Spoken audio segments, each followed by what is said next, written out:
J'ai tout qui est bon. Ok, donc bienvenue à tous donc, dans notre épisode 3 à méditer. Donc ici on est à Nantes avec monsieur Vincent Garlet, donc l'agitateur de Papy, le monsieur qui s'est installé à l'âge de 22 ans, première boutique à Nantes et maintenant on en a 6. Donc c'est vrai que maintenant vous dominez un peu le métropole nantais. Et voilà, on se retrouve ici pour une conversation. Eh ben, bienvenue à vous. Merci beaucoup. Merci beaucoup. C'est un plaisir. Donc c'était quoi vous qui vous a motivé à faire ce choix de s'installer aussitôt? Parce que c'est vrai que nous on a eu le premier épisode avec Ivan qui nous disait justement il y a un peu ce côté où beaucoup de gens veulent s'installer rapidement, mais il faut un peu des fois faire son bagage, faire ses preuves un peu ailleurs. Après, oui, en fait, c'est des cursus un peu qui peuvent être différents. Moi, j'ai fait un apprentissage dans la région. Après, j'ai fait un brevet de maîtrise à Angers. Après, je suis parti à Paris. La vie parisienne, pour le coup, me plaisait pas trop. L'entreprise où j'étais n'était pas spécialement, voilà, pas ce que j'attendais. Donc, je suis revenu à Nantes et là, donc j'avais presque 21 ans.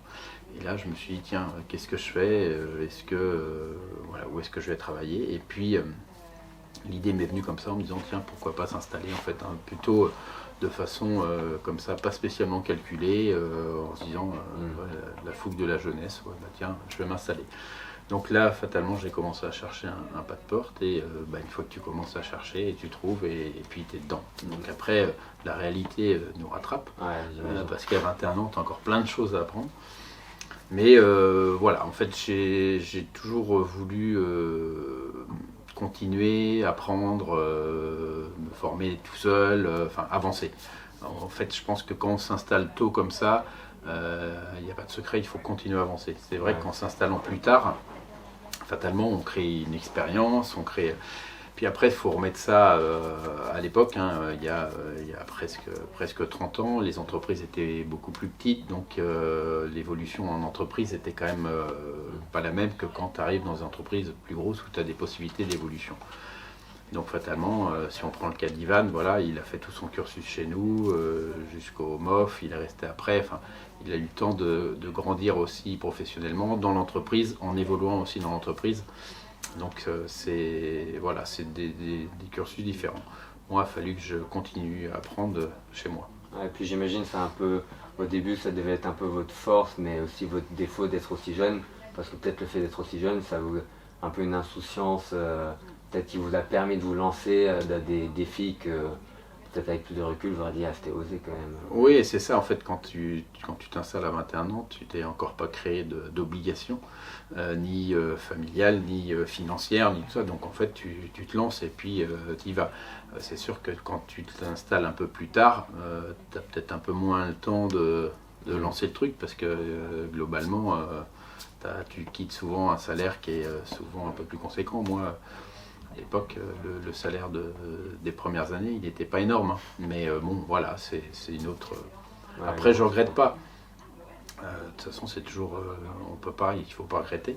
Après, bon, voilà, on voit l'évolution. Après, il faut se remettre en question tout le temps. Mais je pense que c'est valable à peu près pour tout. Peut-être que le fait aussi de commencer si tôt, vous avez fait beaucoup d'erreurs dès le début. Et du coup, vous avez énormément appris rapidement. Oui, bah, c'est ça. Et puis, tu apprends t'apprends de tes erreurs, tu apprends fatalement par obligation, hein. Tu fais, il faut que les produits plaisent, il en faut suffisamment parce que voilà, tu es obligé. Puis bah, derrière, tu as un banquier parce que tu as investi, donc il faut que l'entreprise tourne et puis ça, bah, tu n'as pas le choix d'avancer. Donc, mais c'est une bonne motivation. Et puis, ouais, après, quand tu regardes ce qui a été fait, tu dis bon bah voilà, c'est Ouais. pas trop mal. C'est sûr que c'est dur de regretter maintenant au vu de tout le parcours que vous avez eu. Ouais, et puis de toute façon, faut pas vivre avec des regrets, il faut Ouais. plutôt vivre en avançant. Donc non, je regrette pas du tout. Et puis après, fatalement, si j'avais continué à travailler autre part, par exemple, à l'époque où je suis rentré de Paris, en fait, j'avais postulé chez Fauchon. À l'époque, ils n'avaient pas de place. C'était l'époque où il y avait Christophe Adam. Oui, c'était encore Pierre qui était chef là-bas. Il y avait Michel Hack, Arnaud Larère, enfin c'était toute cette équipe-là. Je me dis, si j'étais arrivé là-dedans, peut-être que j'aurais fait différemment, peut-être que je ne me serais pas installé en fait. c'est des fois la vie fait que bien en les fonction de voilà donc le cursus a été celui-ci et aujourd'hui je regrette pas. Voilà. C'est vrai que maintenant vous, enfin, vous devez être hyper proche de justement les pierres armées, etc. Est-ce que vous en reparlez des fois de ah bah j'avais postulé à l'époque. Oui, on en a déjà parlé avec Pierre, mais bon, lui il s'en rappelle pas, c'était fatalement, hein, comme moi je peux le voir aujourd'hui, hein, t'as des moments où tu as besoin de personnel, d'autres moments où tu n'en as pas besoin, suffit que tu arrives dans ce moment-là, voilà, c'est même pas, toi je n'ai même pas fait d'essai et tout, c'est qu'à l'époque ils n'avaient pas besoin, pas besoin, mais c'est... oui, après, il y a certainement plein de gens, plein de pépites qu'on a loupé un moment parce que c'est pas dans le bon timing. Bon. Et comment ça s'est fait un peu? C'est vrai que après il y a eu la première boutique et maintenant il y en a 6. J'imagine que ça s'est fait petit à petit, mais l'acheminement d'ouvrir la deuxième, après la troisième, bon après la quatrième, cinquième, ça devait être un peu plus facile. Comment est-ce que vous avez géré tout ça? Voilà, en fait, c'est la première, c'est déjà, on est resté 10 ans hein, pratiquement. Ah oui, voilà, avec la première. C'était petit quand même. Voilà, c'était petit, mais elle a toujours été en évolution. Puis il fallait évoluer. Après, la deuxième boutique a été contrainte par rapport au laboratoire. En fait, on avait trop petit de laboratoire. Il fallait trouver un laboratoire autre part. Moi, j'avais dans le souhait plutôt de le faire en extérieur parce que en centre-ville, c'était toujours compliqué, la taille, le coût. Donc, en venant en périphérie de Nantes, on a créé la boutique avec le labo. Donc, la deuxième boutique est venue comme ça. Donc après, deux boutiques, ça ouvre des difficultés parce qu'en fait, une boutique, on est sur place. C'est-à-dire qu'il manque quelque chose, on est un petit peu en retard, il y a une plaque anniversaire, il y a un truc qui... Enfin, c'est du facile. Dès que tu commences à avoir le labo et des boutiques un peu plus loin, dès que tu oublies quelque chose, c'est quand même un peu plus... c'est un peu moins souple. Voilà. Et surtout qu'au départ, à une seule boutique, il n'y a pas de service livraison, il n'y a pas tout ça. Donc il faut faire les gâteaux, faire les livraisons, il faut faire un petit peu tout. Donc ça demande une logistique qui est quand même différente.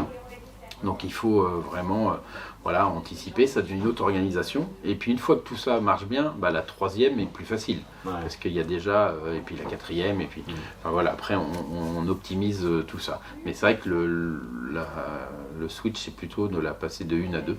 Parce que fatalement on change un peu l'organisation. Il faut finir plus tôt.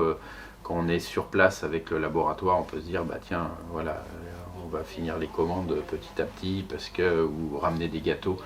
Quand tu fais une livraison, faut optimiser au maximum et par exemple on va revenir dans 1 heure, puis dans 1h30, puis dans 2 heures. Ouais, c'est une gestion quoi. C'est vrai qu'en fait finalement, si on doit relivrer une boutique, finalement, c'est pas que tu perds de l'argent, mais faire un aller-retour. Surtout quand tu es au début et que c'est toi qui fais les livraisons, c'est-à-dire le temps que tu fais livraison, tu fais pas des gâteaux et des chocolats. Donc, fatalement, ça perd du temps, ça perd de la production, ça perd plein de choses. Donc les heures que tu passes dans le camion à les livrer, il faut les rattraper plus tard en production. Donc voilà. Et du coup, votre première boutique, c'était en 97 ? Et la deuxième boutique, elle arrive en quelle année ? 2007, en fait, quand on est arrivé ici, au bâtiment, à la Chapelle-sur-Erne. Donc, c'était 10 ans après. Okay. Donc, 10 ans après, on a fait le labo avec une boutique ici, en ayant pour vocation de faire la vente. Moi, je me disais, c'était en périphérie, c'était en zone artisanale. Donc, à l'époque, il n'y en avait pas beaucoup. Aujourd'hui, c'est beaucoup plus développé, mais maintenant, à cette époque-là, il n'y en avait pas énormément. Donc je me suis dit, ça va travailler Noël et Pâques pendant les périodes de fête. On aura des gens qui pourront venir chercher les commandes ici. Okay. Et puis on a ouvert cette boutique dans cette optique-là. Au début, il n'y avait pas de pâtisserie fraîche, c'était que sur commande. Et puis ça a bien pris tout de suite. Et puis on a été très vite amené à se dire, en fait, on va mettre des gâteaux comme notre boutique parce qu'il y a de la demande, des gens qui viennent. Ah, vous n'avez pas de gâteau, moi je n'ai pas commandé, voilà. Et puis ça s'est lancé comme ça. Et très vite, on a eu une deuxième boutique qui a fait vraiment avec la totalité des produits. Super. Et j'imagine que vous y voyez un réel intérêt d'avoir autant de boutiques dans une même ville.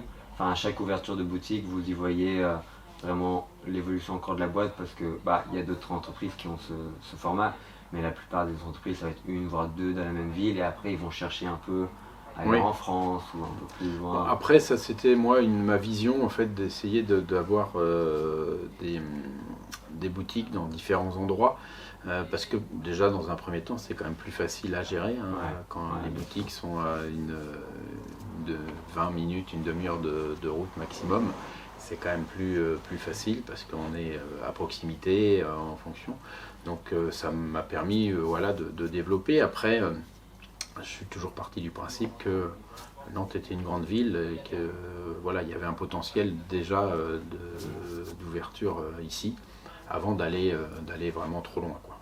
Il n'y avait pas trop d'autres pâtissiers quand vous êtes installé? Si, il y en avait, il y en a toujours, il y en a. Après, la concurrence, ça a toujours aussi du bon, hein. Ça permet de challenger, de toute façon, voilà, il faut, après, le nerf de la guerre, c'est le client, hein. C'est lui qui choisit. Aujourd'hui, les clients, je pense, vont aussi chercher dans certains endroits quelque chose qui leur plaît plus ici. Et voilà, les clients appartiennent à personne, hein, donc il faut, faut que le produit qu'on propose convienne au maximum aux clients, hein. C'est le but. Et puis,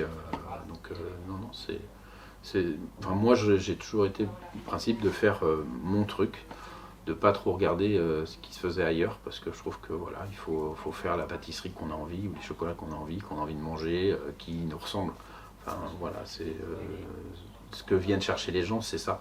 C'est aussi la personnalité de celui qui fabrique. Ils viennent pas chercher un copier-coller de quelqu'un d'autre, ça n'a pas d'intérêt. Et vous, c'est quoi la pâtisserie ou la chocolaterie qui vous représente? C'est toujours difficile parce que on le ressent, enfin c'est pas un fil conducteur, on se dit tiens on va faire comme ça, c'est vraiment C'est au feeling un peu. au feeling. Après on a toujours essayé d'être un petit peu sur que ce soit packaging, que ce soit des choses qui voilà, un petit peu travailler différemment, même au niveau des produits, au niveau des chocolats, de créer des produits un peu que j'avais envie de manger. Par exemple, on a fait le petit beurre. Le petit beurre, c'est quelque chose que je mangeais moi étant gamin, un petit sablé avec un chocolat noisette. C'est nantais ça, le petit beurre lu et nantais. Donc c'est quelque chose moi, enfant, je mangeais, on avait tous des petits beurres à la maison, donc voilà, j'aimais bien cette adjonction de noisette chocolat. Donc voilà, j'ai travaillé autour de ça et en faire un produit qui suffit à lui-même, c'est-à-dire qu'aujourd'hui les petits beurres on les trouve que dans leur boîte. C'est une boîte spécialité. En fait, on a fait différentes spécialités comme ça. Et c'est des produits que j'ai envie de manger, surtout que j'essaye d'avoir des produits gourmands. Je n'ai pas l'impression de faire spécialement des produits originaux en tant que tels, parce que je trouve que moi, ce qui me plaît, c'est qu'on a envie d'y revenir, quoi. Faire des choses très alambiquées, ça peut être bien comme ça sur le papier, mais est-ce qu'on a envie d'en manger? Et le principe du commerce, c'est de se dire, voilà, tu l'as mangé une fois, tu as envie d'aller en racheter d'autres. Donc c'est un peu dans l'esprit. Donc voilà, et puis les 30 ans d'installation, la pâtisserie et la chocolaterie a évolué aussi pendant ces années-là. Donc fatalement, j'ai évolué avec. On a travaillé aussi sur les produits, la saisonnalité, le goût, moins sucré, enfin travailler différemment sur les textures. Voilà, des fois ça se voit pas spécialement visuellement, mais en fait le gâteau il continue d'évoluer, le chocolat continue d'évoluer parce qu'on a envie de faire, de l'améliorer. C'est sans cesse une amélioration à notre métier, c'est d'essayer de faire celui qu'on fera demain meilleur que celui qu'on fait aujourd'hui. Et c'est vrai qu'on voit que c'est une de votre force parce que quand on voit certains pâtissiers qui ont ouvert dans les mêmes années, les boutiques n'ont pas évolué ou ils se remettent peu en question.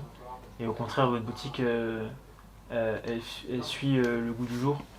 Oui, voilà, après quand on se remet en question, de toute façon c'est perpétuel. En fait, moi j'ai jamais été quelqu'un de satisfait. Alors quand je dis satisfait, c'est de se dire tiens, ça y est, on est tranquille, peut plus rien nous arriver, c'est bon. Non, et c'est pas dans mon tempérament, j'ai pas été habitué comme ça. Donc en fait, c'est toujours de se dire qu'on fait, c'est bien, c'est pas le problème de dénigrer ça, c'est plutôt de dire mais on peut faire mieux, on peut évoluer, on peut voilà, et de toujours chercher ça. Et c'est pour ça qu'à un moment, j'ai voulu aussi fabriquer le chocolat à partir de la fève. Ouais. En fait, à partir de 2017. Ouais, voilà, c'est ça, à partir de 2017 en fait. Donc ça a été quelque chose que j'avais en tête depuis longtemps, mais qu'il faut anticiper. Pourquoi? Parce que c'est un autre métier. Ouais. Hein, chocolatier, c'est mélanger du chocolat, faire des ganaches, faire des associations de goût, faire des bonbons de chocolat, enfin tout ça, et faire la matière première à partir de la fève, ça c'est autre chose, donc qu'on n'apprend pas spécialement à part l'apprendre sur le terrain. Ouais. Donc ce qui moi me va bien, puisque en fait quand je me suis installé, le chocolat n'était pas spécialement quelque chose que je faisais beaucoup dans les entreprises où j'étais. On en faisait, mais plutôt au Noël, Pâques et un peu moins à l'année.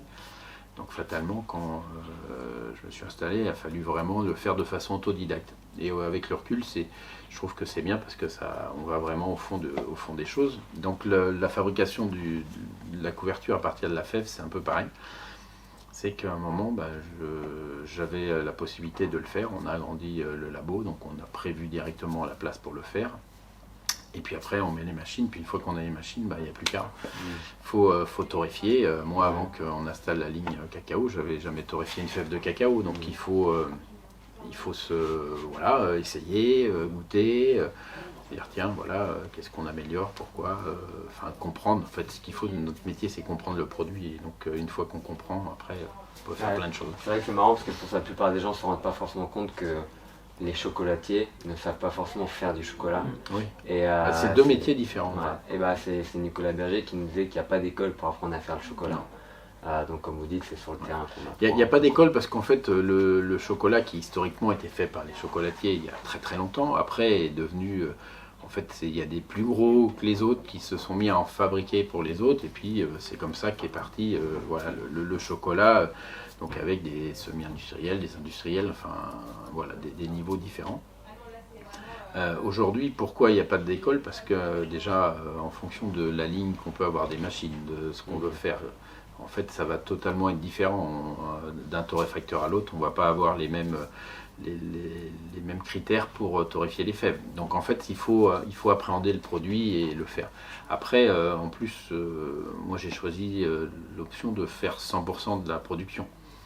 Donc ça, c'est aussi parce que le volume n'est pas le même, donc il faut adapter tout ça. Parce qu'il y en a beaucoup qui font du bean to bar. Voilà, mais Booth, c'est pour tous les moulages, tous les ganaches. Les enrobages, les ganaches, les mousses chocolat, les vous tablettes. Vous aucun chocolat? Voilà, on n'achète pas de chocolat noir, le lait, on fait tout sur place. Donc fatalement, ça demande plein de choses. Et puis ça demande aussi de la technicité. Quand on fait un chocolat pour mettre dans une tablette, on n'a pas besoin de la même rhéologie que quand on fait un chocolat pour enrober. Vous êtes du métier, vous savez bien que le chocolat un peu épais dans un moule à tablette, on le tapote un peu, ça va fonctionner. Un chocolat qui est un peu épais pour mettre dans une enrobeuse, ça ne fonctionne pas. Donc tout ça, fatalement, il faut l'appréhender, il faut commencer à comprendre. Donc au début, je me suis focalisé sur le goût, parce que déjà, avant toute chose, il faut que ce soit bon. Ça, c'est la base.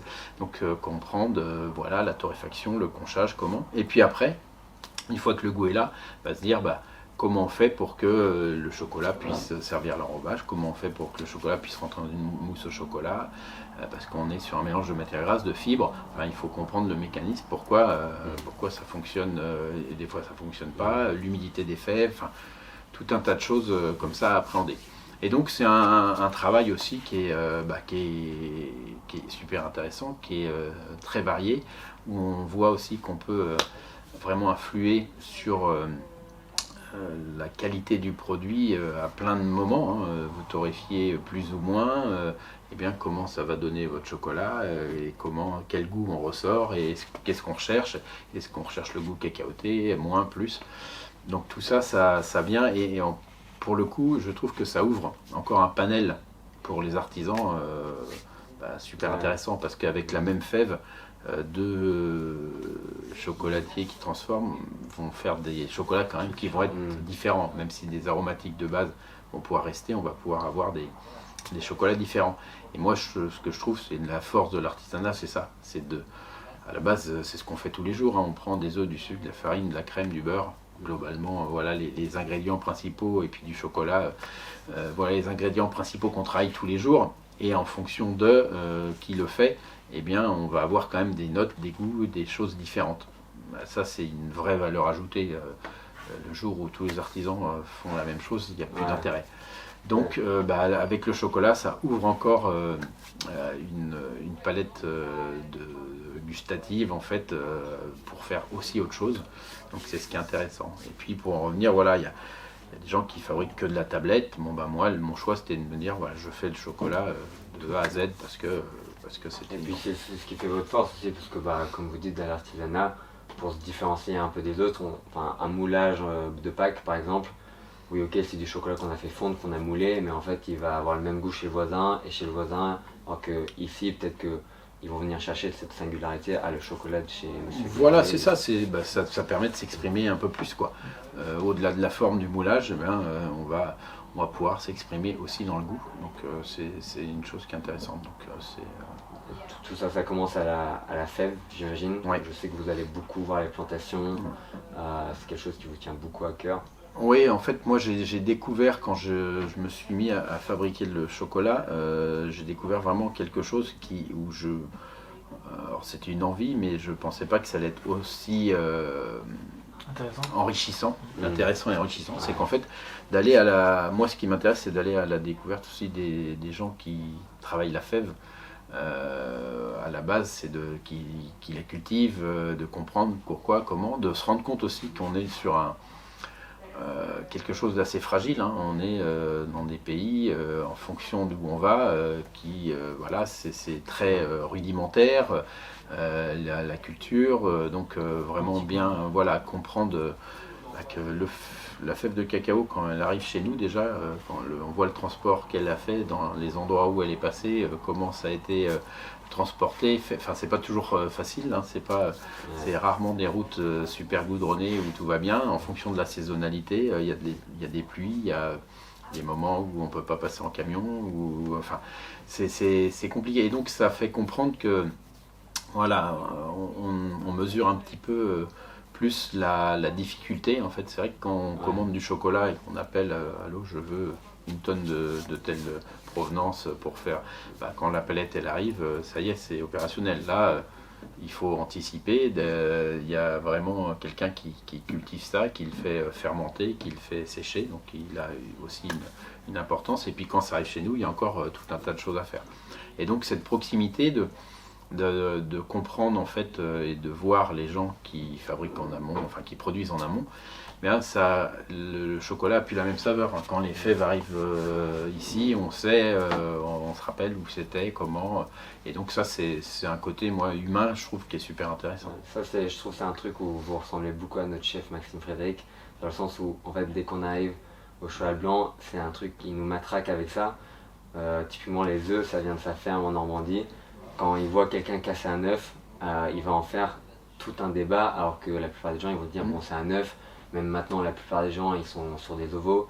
Nous on fait tout en œuf frais. Il nous dit, en fait il essaie de nous faire rendre compte que l'œuf n'est plus un œuf. Et souvent on essaye, toi aussi tu as été à la ferme. Ouais. En fait quand tu vas sur le terrain, quand tu vois la famille, quand tu vois la mère du chef qui récolte les œufs, c'est vrai qu'après quand tu reviens à Paris et que tu les casses, ça a une plus-value, ça donne du sens. Ça donne du sens. Parce qu'en fait, ce qu'il faut bien penser, c'est que chaque produit, il y a quelque chose en amont. Et fatalement, plus tu comprends la chaîne, plus tu mets de la valeur à différents niveaux, plus le produit au bout a de la valeur, quoi. Enfin, c'est une ouverture d'esprit, moi, que je trouve hyper importante. Alors, fatalement, comme tu dis, que ce soit pour les œufs, pour la crème, pour la farine, pour les fruits qu'on va trouver autour, pour toutes ces choses-là. Mais c'est quelque chose qui moi, me paraît aussi hyper important. Et comment ça s'est passé pour vraiment mettre le premier pied dedans, la première fève que vous avez cherchée? Alors, au début, tu commences par... De toute façon, ce qu'il faut bien voir, c'est il y a les planteurs, et puis entre les planteurs et nous, tu es obligé d'avoir souvent un intermédiaire. Ça va être un sourceur. En fait, ça va être quelqu'un qui va s'occuper d'être dans le pays ou d'aller dans les pays, voilà, et puis de pouvoir notamment faire le transport, le dédouanement, toute cette partie administrative entre guillemets et logistique de la fève, parce que ça c'est pour le coup pas notre métier. Et puis moi c'est pas là que ça m'intéresse le plus. Donc en fait, c'est d'aller trouver ces gens-là. Alors pareil, c'est d'essayer de trouver des gens qui ont la même philosophie. Aujourd'hui, on trouve de la fève dans différents endroits, avec des gens plus ou moins gros, plus ou moins... Donc l'idée, c'est de trouver la même philosophie, des gens qui vont chercher des choses qui correspondent à ce que tu veux, donc peut-être dans des plus petites plantations, des plus petites coopératives, où voilà, il y a un réel intérêt sur la qualité, la façon dont c'est fait, la façon dont ils produisent et dans quelles, on va dire, dans quelles circonstances et conditions, parce que c'est ça aussi qui est important. Donc tout ça, voilà, ça vient aussi en cherchant. Vous êtes obligé de faire confiance un peu en fait, parce que vu que vous n'êtes pas tout le temps sur le terrain. Bien sûr, en fait oui, mais comme dans plein de choses, c'est une question de confiance. Puis moi, je suis quelqu'un de confiant. Enfin, j'aime bien faire confiance, même aux collaborateurs. C'est de faire confiance aux gens aussi qui font ce sourcing. Et puis de poser des questions, de questionner en fait, c'est ça, hein, de savoir pourquoi, comment, pourquoi ils ont choisi telle ou telle plantation. C'est toujours intéressant puis de voir qu'est-ce qu'on leur demande, à quel niveau. On a des gens qui, fatalement, le fait de monter en gamme leurs fèves de cacao, parce que du coup ils vont les vendre sur un marché qui va être différent, le marché des artisans comme nous, ils vont les valoriser mieux.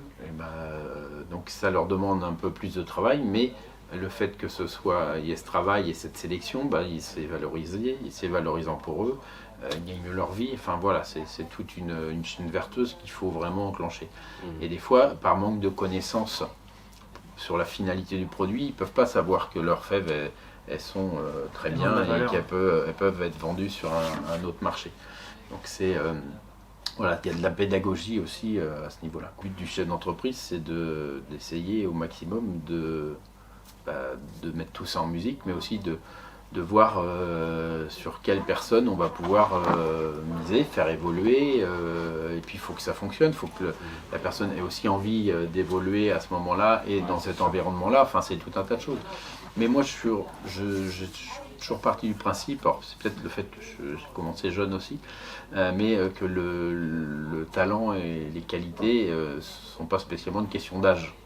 Il y a des gens parce qu'il y a une question d'envie, et cette envie-là, tu peux l'avoir très jeune et évoluer très vite, ou tu peux avoir une envie un peu moins forte, et puis tout au long de ta carrière, mais c'est pas... Il n'y a pas une plus ou moins bien. C'est pas péjoratif, mais pas, faut pour tous les goûts. Mais voilà, chaque personne est différente, et tu as des gens qui ont envie, besoin de continuer. Par exemple, Ivan, je l'ai détecté très vite qu'il avait envie, qu'il allait... on a fait vraiment ces 13-14 ans ensemble, mais je savais par contre qu'à terme, il s'installerait. Ouais. Parce que c'était, tu le ressens aussi, l'envie de le faire pour lui, l'envie d'avoir son... Donc, mais c'est bien aussi. Et tu peux pas toujours dire, tiens, je vais garder les gens chez moi. Non, ça marche pas comme ça, la vie. Donc, ouais, Ivan, mais comme d'autres, voilà, c'était l'idée de pouvoir leur faire confiance assez tôt, de leur montrer et de leur laisser un peu aussi... c'est toujours ça un peu la difficulté, c'est de savoir lâcher suffisamment pour qu'ils puissent s'exprimer. Parce que quand tu es trop... à couver, on va dire, quelqu'un, hein. Si tous les matins tu dis ce matin tu vas faire ça comme c'est comme ça, c'est quand même un peu limité pour s'exprimer, parce que tu dis tu es en attente, tu dis j'attends qu'on me donne ces ordres là, et en gros tu restes à peu près dans les clous, parce qu'on t'a mis les règles. Quand tu laisses un truc un peu plus ouvert, fatalement ça aide celui qui est en face de toi. Il sent qu'il y a une possibilité d'aller un peu plus loin et de s'exprimer. Et c'est ce qui fait que tu fais monter des talents.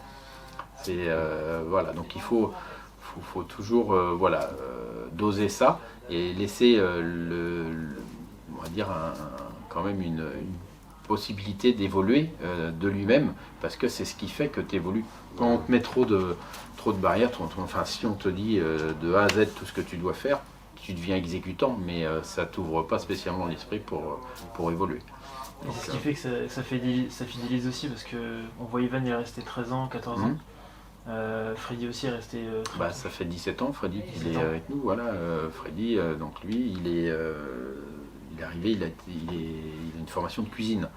Donc il avait fait de la pâtisserie mais en restauration, mais pas de boutique, pas de chocolat, voilà. Et donc il a appris, il a évolué, et il a évolué aussi, et il est toujours là, ça fait 17 ans, et c'est une pièce maîtresse de l'entreprise. Et donc fatalement, c'est pareil, à un moment, j'ai senti qu'avec Freddy, on pouvait faire quelque chose, ça allait bien, et puis donc Freddy, lui, Ivan était en chef chocolatier, lui Freddy, il est chef de toute la pâtisserie, de la chocolaterie, de tout l'ensemble. Donc il a fallu qu'il se forme sur les deux, et puis sur la façon d'être aussi, de manager du monde, parce que ça c'est encore un autre, il y a le professionnel qui est notre métier, ce qu'on apprend, et puis après, eh bien, quand tu prends des responsabilités, il faut savoir manager les gens qui t'entourent. Et donc ça reste aussi un autre, et tout le monde n'a pas les mêmes outils pour ça. Il y a des gens pour qui c'est plus facile, d'autres où c'est moins facile, parce qu'on reste tous des pâtissiers, des chocolatiers.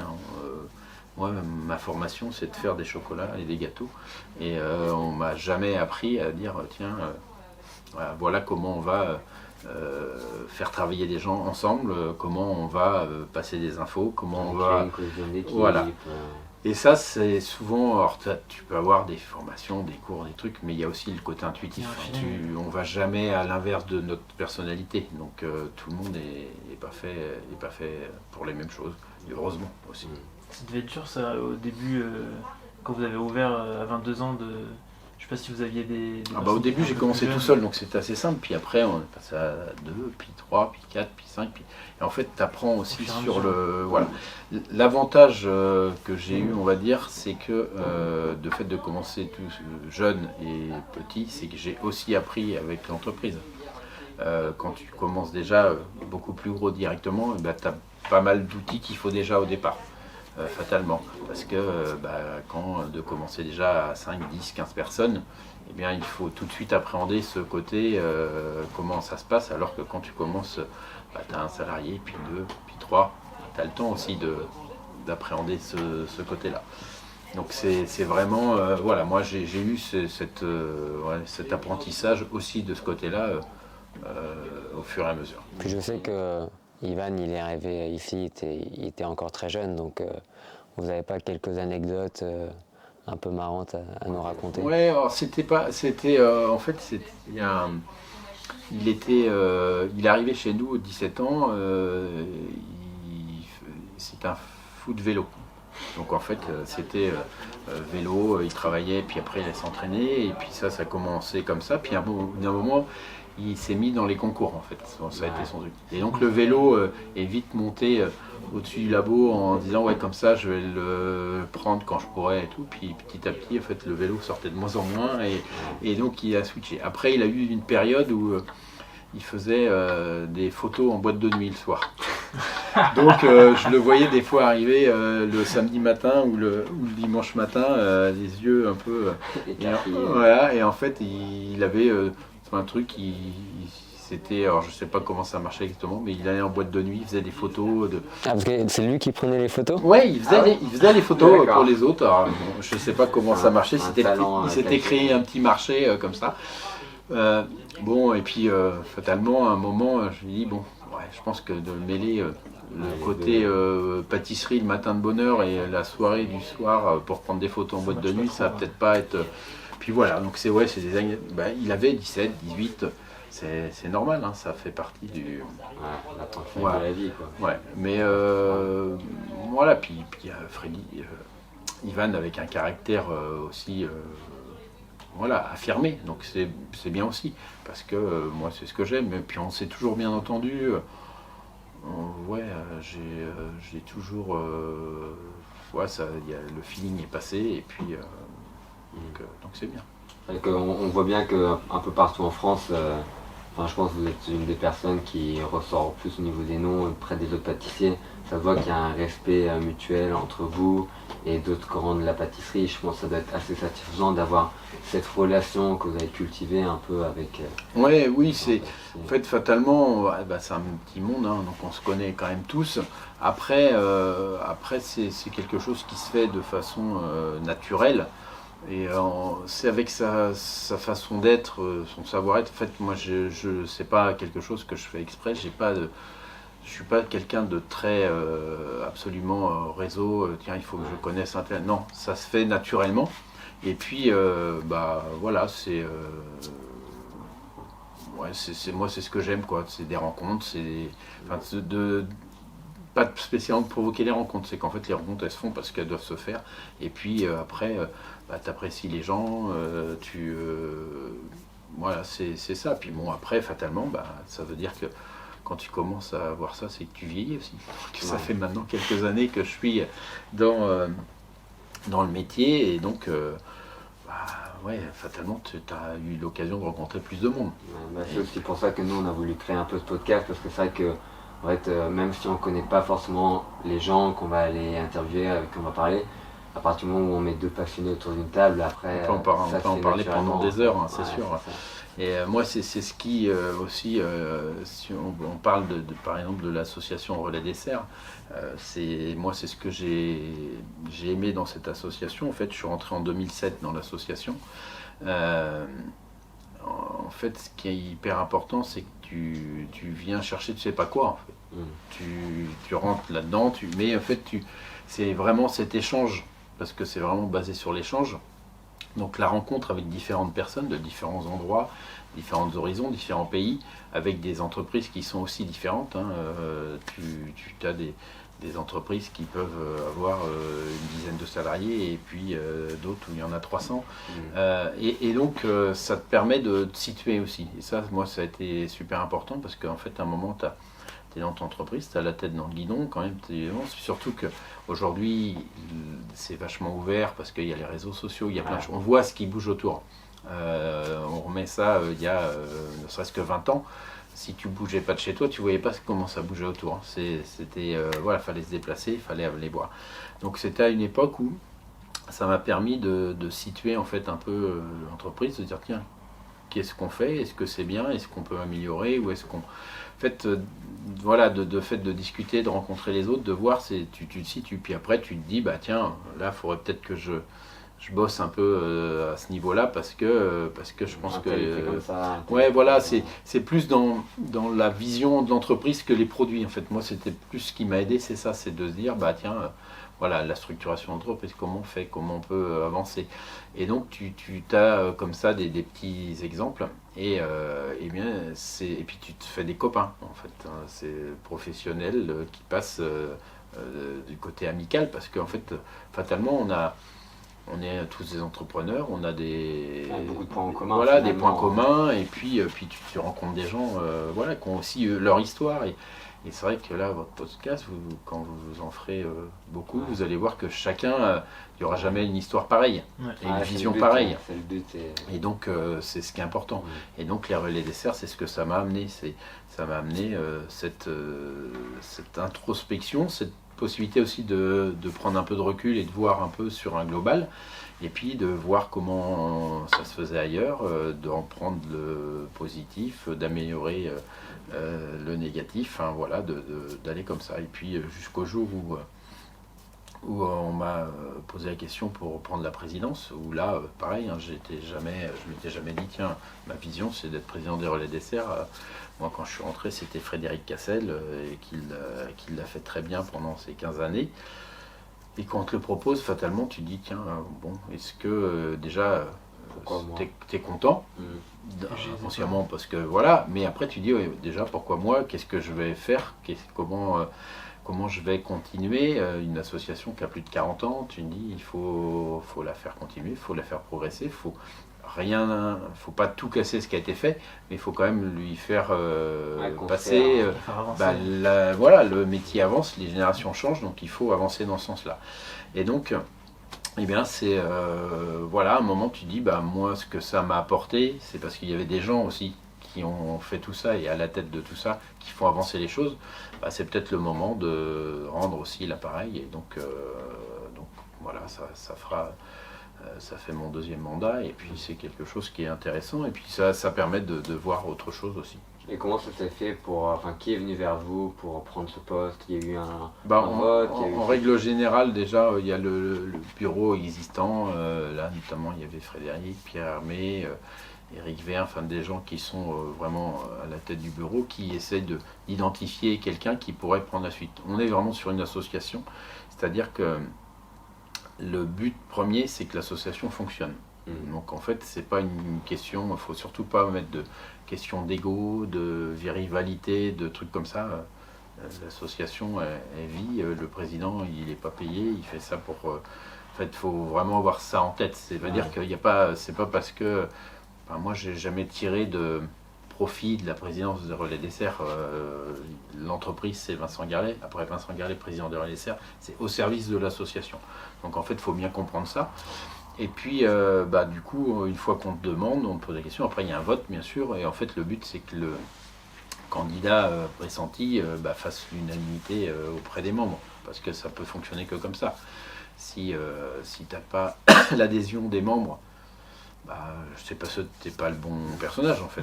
Ça n'a rien de pareil. C'est pas une question de qualitatif ni de quoi que ce soit, mais c'est qu'il faut réussir à emmener tout le monde avec toi pour faire avancer l'association. Une association, c'est pas une entreprise, c'est une multitude d'individus. Donc c'est autre chose.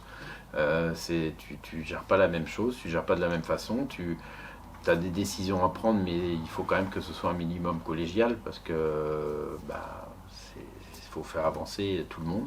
Donc c'est aussi une expérience enrichissante. Donc, et du coup, pour expliquer un peu comment ça se passe, c'est quoi exactement le fonctionnement de l'association, à quoi elle sert Donc en fait, le fonctionnement, on est une centaine de pâtissiers, chocolatiers, répartis en France et à l'étranger.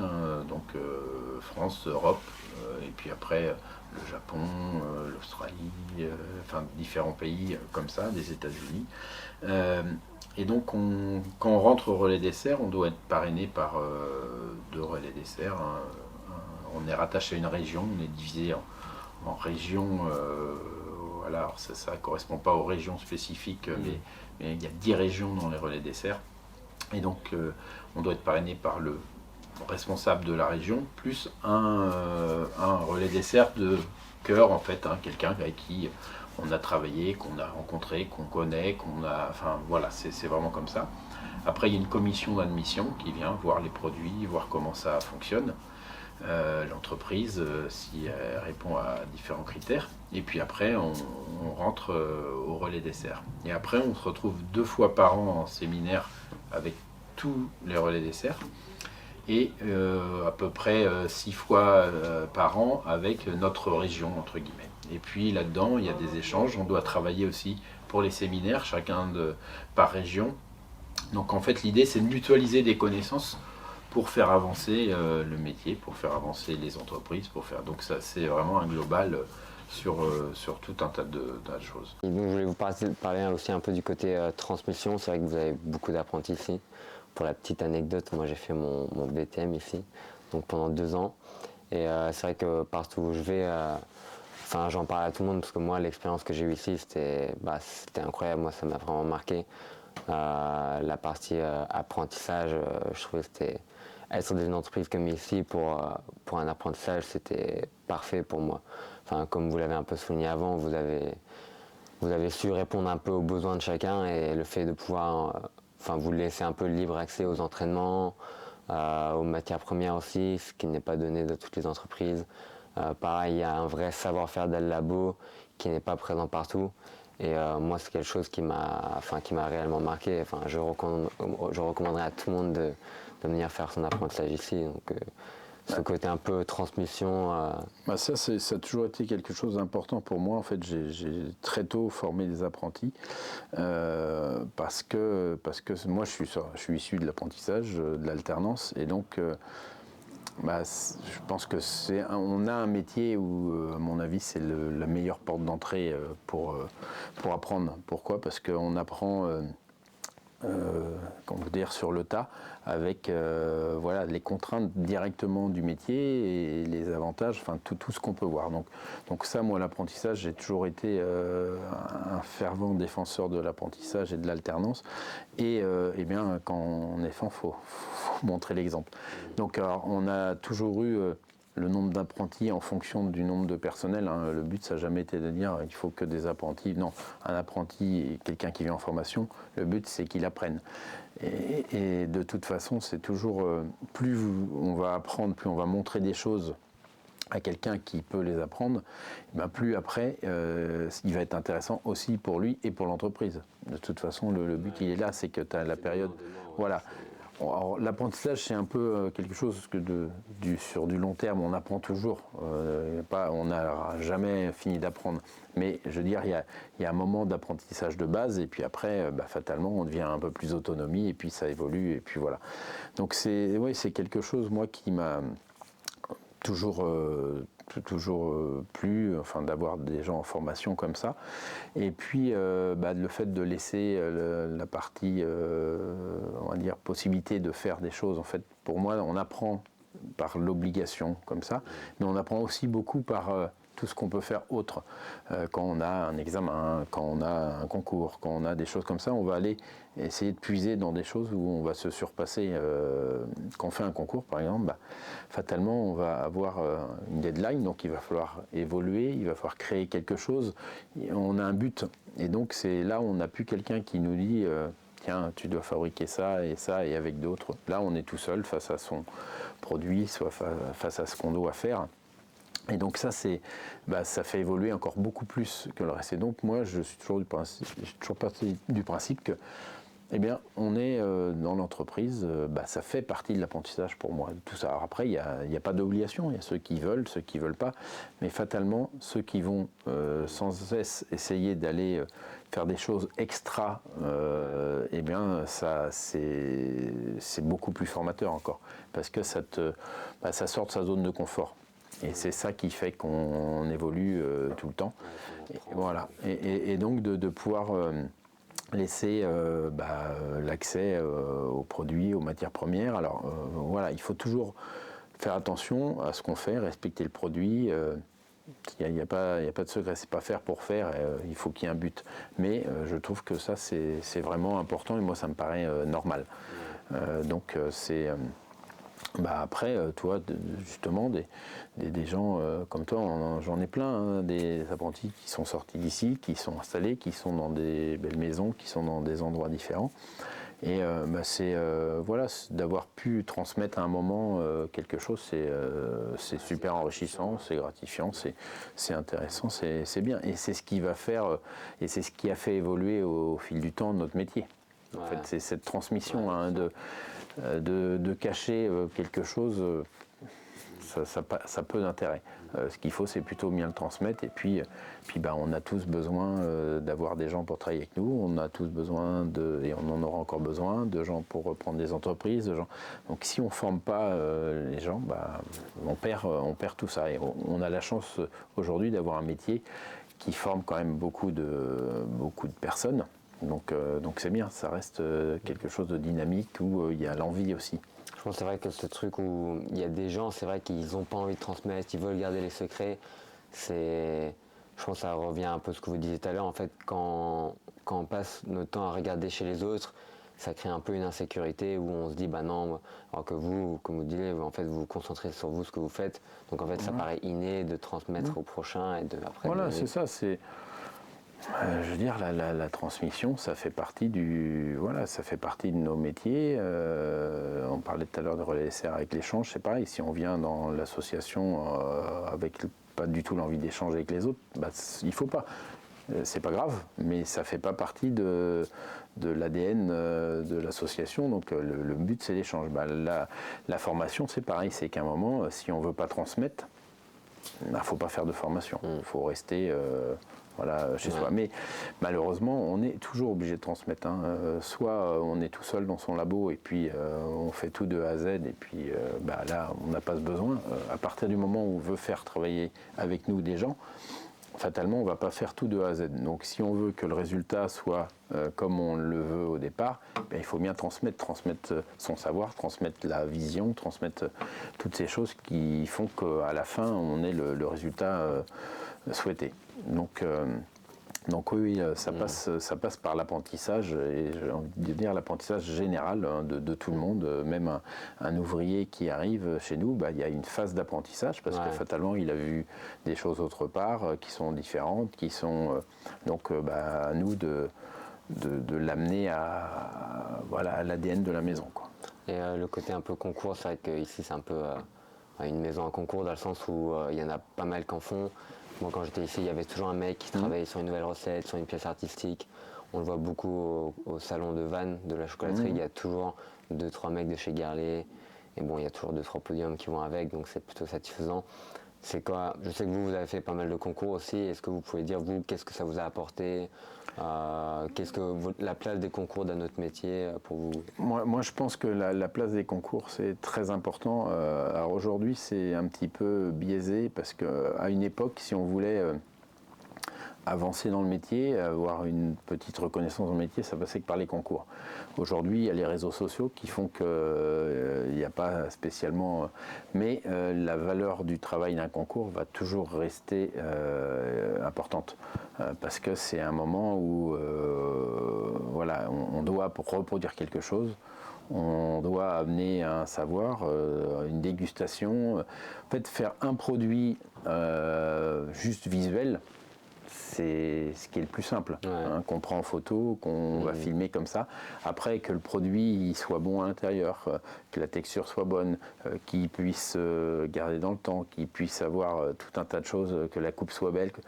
Tout ça, c'est des choses qu'on ne voit pas en photo, mais qui se voient sur un concours. Donc c'est un travail qu'on doit éviter. Et puis, une fois que tu as cette idée, faut la mettre en œuvre. Et donc là, tu vas passer sur la technique, à aller pousser un peu plus que ce que tu as l'habitude de faire. Parce que tu te dis, qu'est-ce qui va faire la différence entre 1, 2, 3, 4, 10 candidats? C'est le petit truc qui va être en plus que j'aurais trouvé. Donc là-dessus, tu pousses à la technique. Donc tu as travaillé la créativité, tu travailles la technique, tu as travaillé le côté artistique, soit emmené, l'organisation de travail. Quand on fait un concours sur place, faut travailler proprement, faut travailler organisé, il faut avoir l'impression que ça déroule. Tout ça, ce que tu fais là, ça va te servir aussi dans le métier. Donc en fait, pour moi, le concours, c'est quelque chose. Après, on est plus ou moins apte au concours dans le sens à gérer la pression. Ça c'est... Mais ça s'apprend aussi. Et petit à petit, alors faut pas avoir la vision du concours en se disant mais si je perds, mais de toute façon il n'y a qu'un gagnant dans tous les concours, que ce soit en pâtisserie, en chocolaterie et dans tout un tas de domaines. Donc il faut plus le voir. Alors, fatalement, on est déçu, parce que si on n'est pas déçu, c'est qu'on n'était pas dedans et voilà. Donc si on a envie de faire un concours, c'est pour le gagner. Mais après, quand on ne l'a pas gagné, faut plutôt voir ce que ça nous a apporté. Et c'est ça qui est intéressant. Et ça apporte toujours. Moi, je vois pas... ça te permet d'avancer. Et je pense que les marches sont beaucoup plus hautes quand tu fais un concours. Tu progresses vachement plus, parce que ça t'amène quelque chose fatalement que tu ne serais pas allé chercher autrement. On s'entraîne tellement sur une courte période aussi pour un élément en particulier. Du coup, on va vraiment au profond pour chercher la qualité dans ce produit ou sur l'artistique. Oui, ça permet d'aller puiser dans des choses où on ne va pas spécialement le faire, quoi. Parce que on y met du temps aussi, on y met du temps libre, puis ça prend aussi une partie du temps personnel à réfléchir à tout ça. On rentre chez nous, on pense à ça, on dit comment je vais faire pour améliorer la pièce. Moi, c'est vrai que c'est un truc que j'ai ressenti ici quand j'avais fait justement le concours de la Cabole d'Or Junior. Mais moi, avant d'arriver ici, j'avais très peu travaillé le chocolat. Et je me suis lancé dans ce projet pour justement me forcer à apprendre. Et c'est vrai que c'était pas évident, parce que j'ai un peu appris en faisant, mais ça m'a pas donné le choix. Et j'en suis sorti, je maîtrisais beaucoup plus de chocolat avant, quoi. Ouais, ça crée en fait de se créer un but comme ça, ça met en œuvre tout un tas de choses qui, de toute façon, sont faites, ça fait avancer. Ok. Ok, je sais pas si tu veux couvrir autre chose. En vrai, on a fait un bon petit tour. Après, on avait vu pour la suite, qu'est-ce que vous envisagez pour la maison Vous avez Garlet? tellement fait de choses déjà.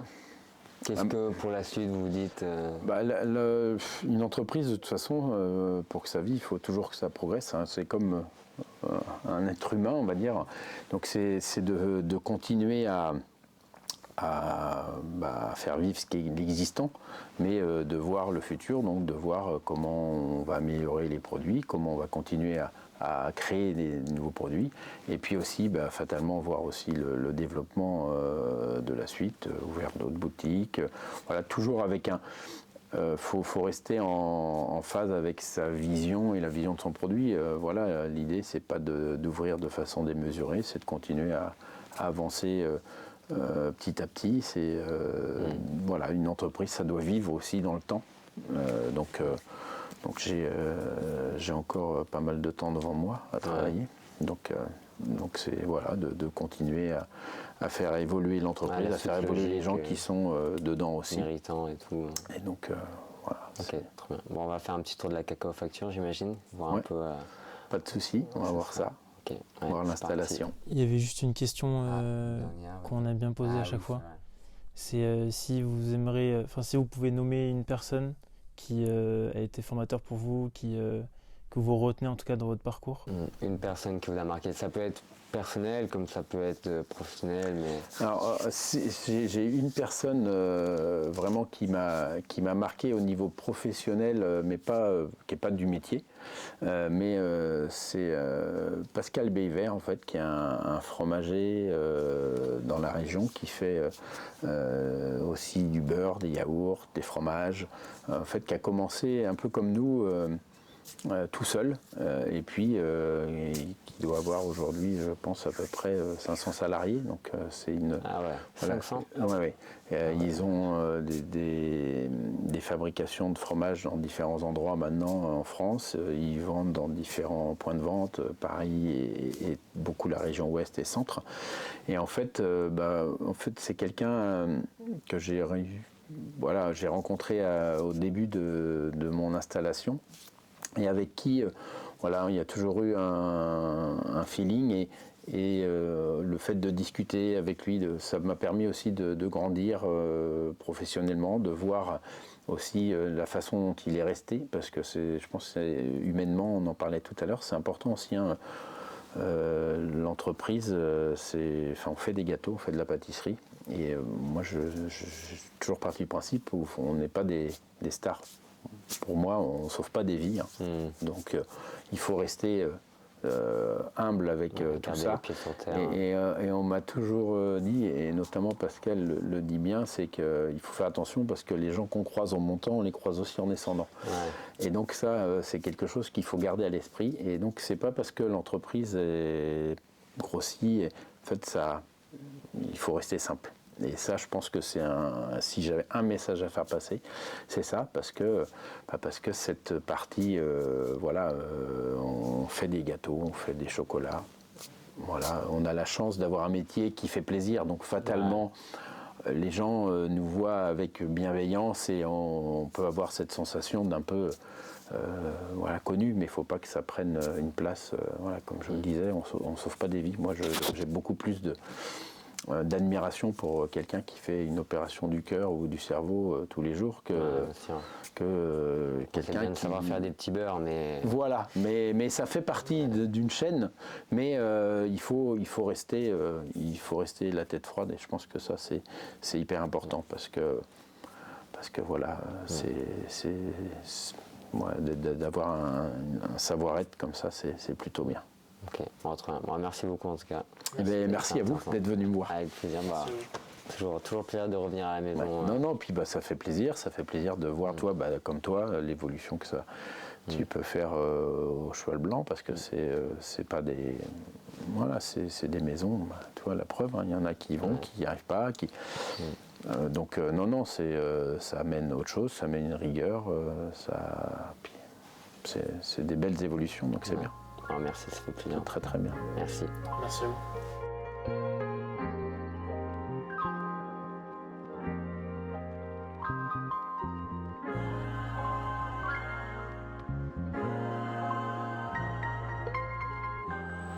Donc c'est un peu différent de chez Nicolas.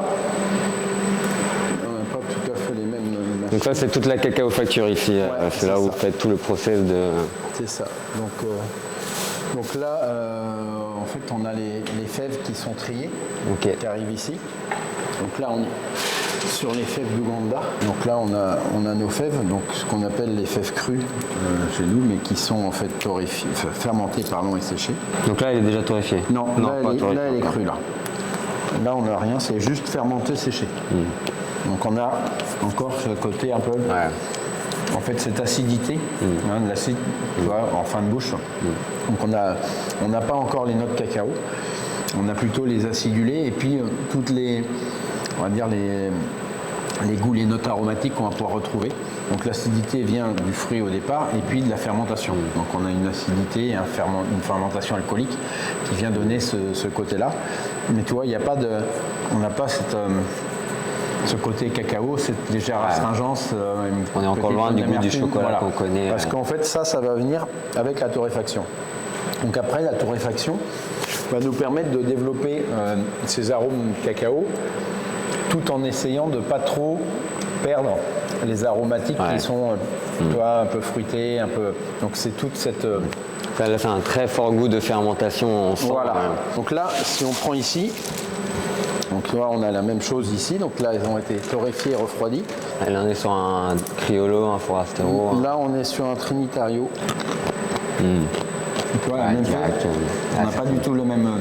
pas du tout. Donc on a toujours cette acidité, ce petit côté ferment alcoolique qu'on a en fin de bouche. Mais on a des aromatiques qui sont plus des aromatiques cacao déjà. Ouais. En fait, une légère amertume qui arrive. Donc ça, c'est à la torréfaction.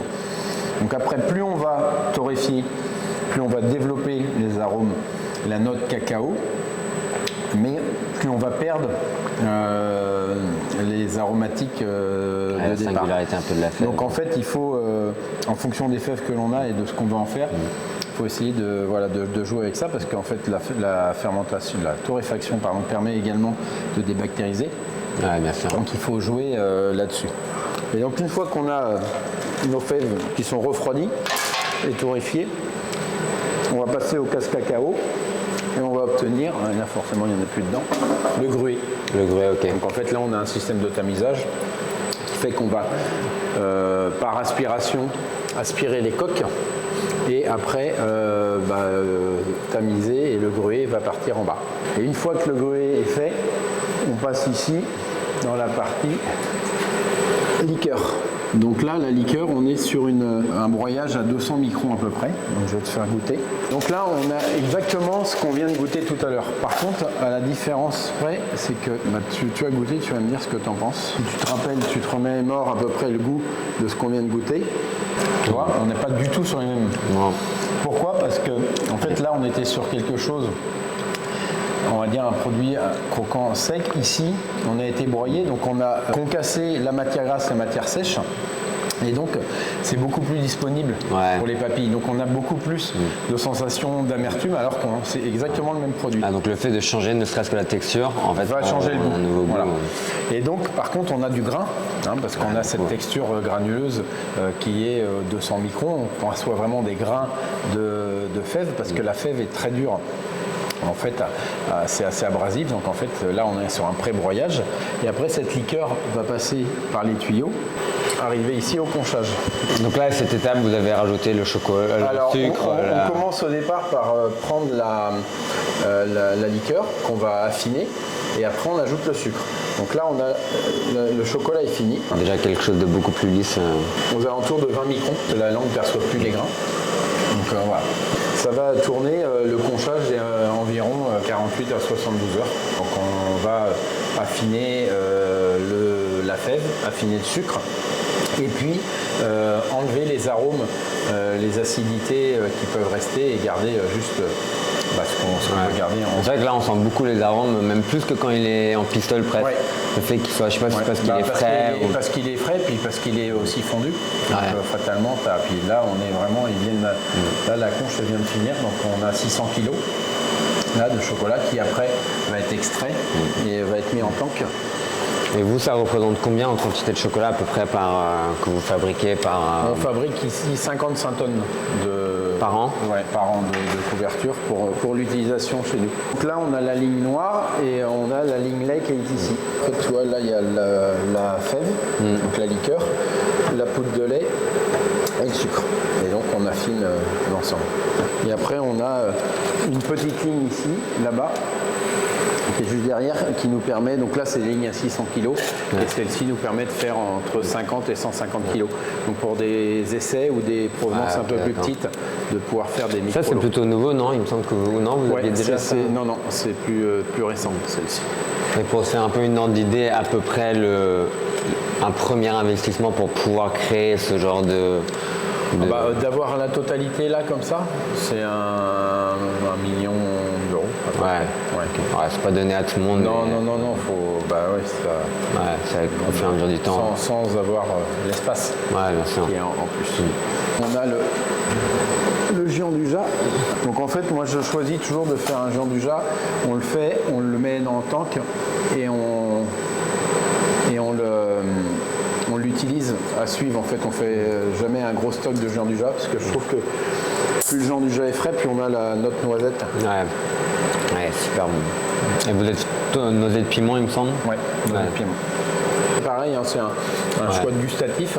Maintenant, on commence à regarder les noisettes de France aussi parce qu'il y a des choses intéressantes. Alors, c'est des goûts différents. Mais c'est tout aussi intéressant. Ouais. Ça fait partie des matières premières qui sont intéressantes à voir. On peut voir le reste. Vous allez voir les liens. Ouais, là on est dans les montages de pâtes. Cette année on part sur la fête foraine. Donc là c'est l'homme canon. On a deux sortes de montages. En fait on fait des montages plus ou moins complexes. Donc ça c'est le plus petit.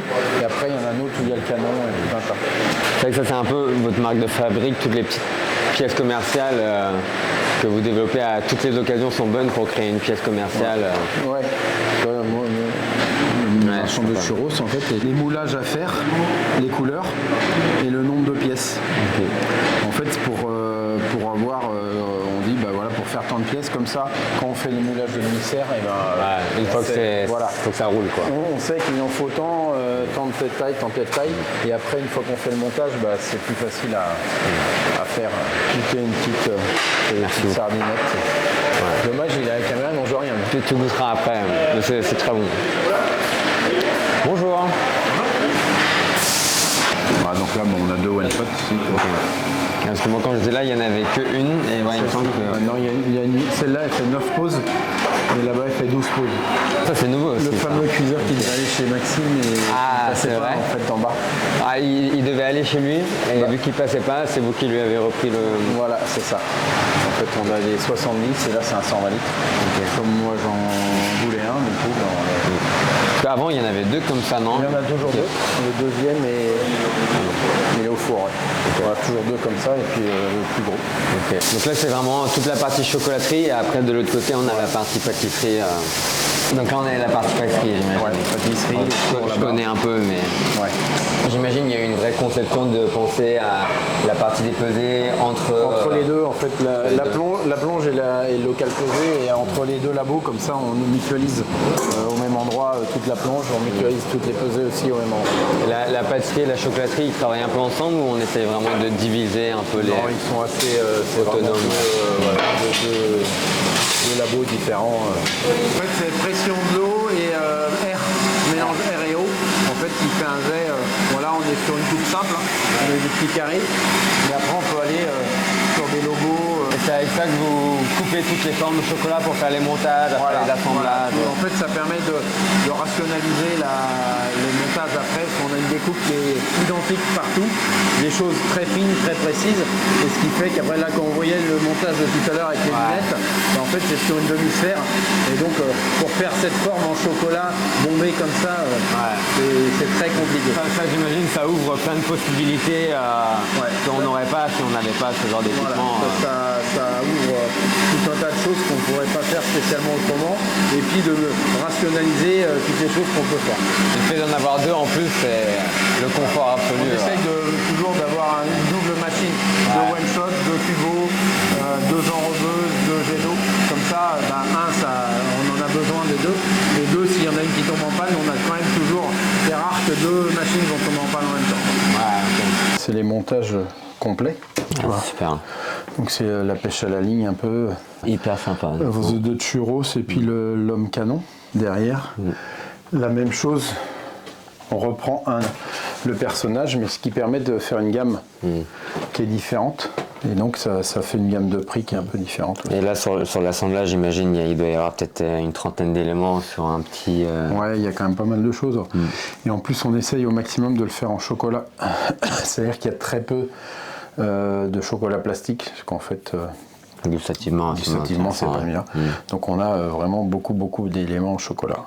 Et j'imagine, c'est vrai que vous devez avoir quelqu'un qui doit être attitré à tout le développement de tout ça, parce que c'est pas... Ouais, bah en fait on a Quentin en chocolaterie qui en fait s'occupe de faire toutes les pièces, les commandes de pièces différentes et tous les montages pour la période Noël, Saint-Valentin, Pâques, fête des pères, fête des mères. Et ça, pour donner à peu près une ordre d'idée, vous en produisez combien pour Pâques? Ceux-là, on en fait à peu près 700 de chaque. Ah ouais. Et par contre, ceux-là, on va en faire une petite centaine de chaque. Puis ça, c'est le... Alors bon, là, fatalement, l'entremets n'est plus là. Mais c'est l'entremets... on a un entremets qui viendra autour à base de fraises. Et en fait, la roue va tourner. C'est trop cool, ouais. Donc voilà, donc tout en chocolat, bien sûr.